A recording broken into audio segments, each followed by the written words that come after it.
Terima kasih klik video ini dan jangan lupa subscribe. Dulu, kedatangan pelarian Rohingya ke negara ini disambut atas ihsan dan prihatin masyarakat tempatan yang terkesan mendengar rintihan dan penderitaan dialami mereka. Namun kini, selepas dibenarkan tinggal atas dasar kemanusiaan, mereka mula menunjuk belang hingga menimbulkan rasa kurang senang dan menyampah masyarakat tempatan. Berdasarkan statistik Suruhanjaya Tinggi Pertubuhan Bangsa-Bangsa Bersatu bagi Pelarian UNHCR, ada lebih 200,000 pelarian dan pemohon suaka terdiri dari 59 negara berada di negara ini. Selain Rohingya, ada pelarian dan pemohon suaka dari Pakistan, Yaman, Somalia, Afghanistan, Sri Lanka dan lain-lain negara. Kehadiran mereka boleh dilihat di mana-mana sahaja, seolah-olah seperti negara sendiri, terutama yang memiliki kad UNHCR dan mula biadab dengan warga tempatan. Boleh dikatakan orang hanyut dibantu dulu sudah umpama kadut naik junjung. Mereka bebas berniaga dan berbisnes sesuka hati selain melanggar peraturan jalan raya dengan menunggang motosikal atau memandu tanpa lesen.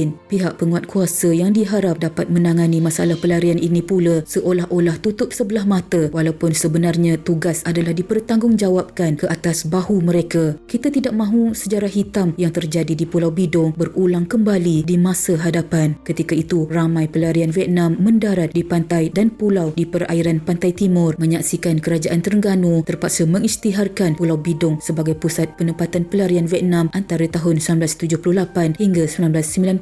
Keputusan Malaysia ini dilihat sebagai satu keputusan kemanusiaan dalam menangani isu pergerakan pendatang, khususnya berkaitan penyeludupan dan pemerdagangan manusia. Tetapi di sebalik sifat kemanusiaan ini, timbul satu permasalahan membabitkan penduduk tempatan sehingga hak kita pula yang dirampas.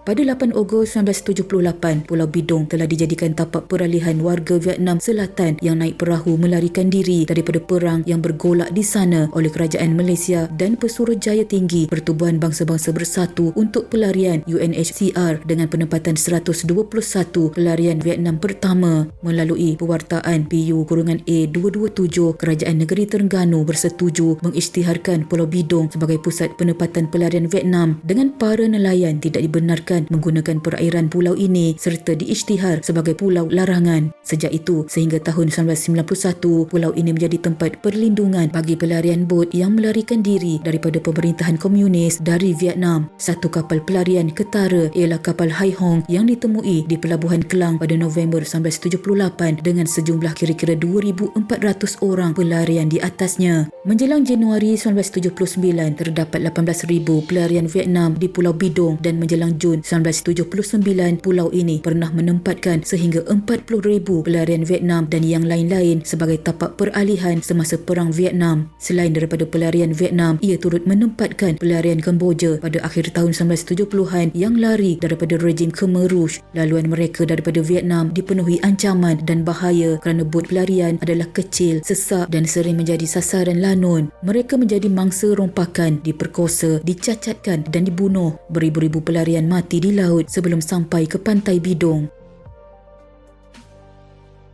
Bagi nelayan sekitar Pulau Bidong, pulau itu bukan saja menjadi lubuk sotong tetapi juga menjadi kawasan tangkapan ikan Zon B, iaitu untuk nelayan Pukat Jerut dan Pukat Tonda. Tindakan kerajaan mengisytiharkan Pulau Bidong sebagai kawasan keselamatan pada tahun 1976 menghalang nelayan untuk menangkap ikan berhampiran Pulau Bidong. Beberapa kes nelayan dihalau oleh pasukan petugas pendatang haram Vietnam kerana dikatakan menceroboh kawasan larangan sewaktu bot mereka menghampiri Pulau Bidong untuk berteduh daripada ribut, menyebabkan mereka terpaksa meredah laut bergelora untuk berteduh di pulau terdekat iaitu Pulau Cendering. Malah nelayan di kawasan berkenaan khususnya di Batu Rakit, Maras, Mengabang Teliput, Merang dan Setiu mendakwa kerugian kira-kira 2 juta ringgit setahun kerana tidak dibenarkan menangkap ikan berhampiran Pulau Bidong. Ramai nelayan kemudian berhijrah ke tempat lain seperti Mersing, Johor dan Kedah. Kemarahan mereka memuncak pada Februari 1989 apabila Persatuan Nelayan Terengganu penentu bercadang menuntut ganti rugi sebanyak 36 juta ringgit daripada UNHCR. Alasan penentu ialah kira-kira 3,000 nelayan terjejas pendapatan kerana penempatan pelarian di pulau itu menyebabkan mereka tidak boleh menangkap ikan di sekitar pulau terbabit. Mendengar rintihan rakyat membuatkan wujudnya konflik antara kerajaan negeri dan kerajaan pusat disusuli dengan memorandum kerajaan negeri pada 16 Disember 1988 meminta pulau itu yang terletak kira-kira 50 batu nautika dari Kuala Terengganu tidak dijadikan sebagai penempatan pelarian Vietnam. Konflik ini berakhir pada 30 November 1991 selepas kerajaan mengumumkan Pulau Bidong akan ditutup daripada menjadi pusat penempatan sementara pelarian Vietnam. Upacara penyerahan yang dilakukan oleh bekas Timbalan Perdana Menteri ketika itu Tun Ghaffar Baba kepada Menteri Besar Terengganu Tan Sri Wan Mokhtar Ahmad menandakan Pulau Bidong yang menempatkan pelarian Vietnam sejak tahun 1975 bebas daripada jajahan rakyat asing. Permintaan nelayan tempatan untuk mendapatkan semula lubuk hidupan laut itu akhirnya termakbul.